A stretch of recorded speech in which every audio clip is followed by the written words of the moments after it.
Шести лек. Еј, брато мој, кој размислувајќи за земните задоволства, патиш поради болест.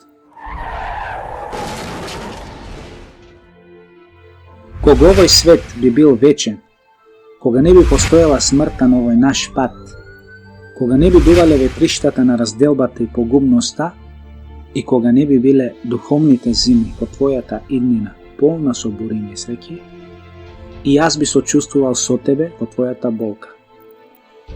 Но бидејќи овој свет еден ден ќе ни рече ајде надвор и ќе ги затне ушите штом ќе бараме помош, пред тој да ни исфрли надвор, овие болести не опоменуваат дека мораме да се откажеме од љубовта кон него. Пред да ни исфрли овој свет, мораме да се потрудиме ние да го отфрлиме од нашите срца. Да, болеста не предупредува, велејќи ни: твоето тело не е од камен и од железо. Тоа можеби е составено од разни видови материи кои се секогаш настроени кон разложување.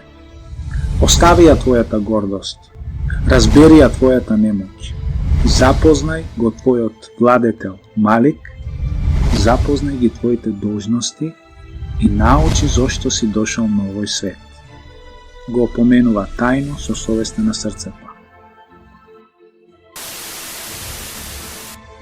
И штом земните задоволства и сладости не траат, особено ако се недозволиви, тие стануваат и минливи, болни и погрешни, немој да плачеш поради губењето на тие задоволства под изговор на болеста. Напротив, размислувај за духовната молитва на болеста и за задгробните заслуги, севапи и обиди се да добиеш задоволство на тој начин.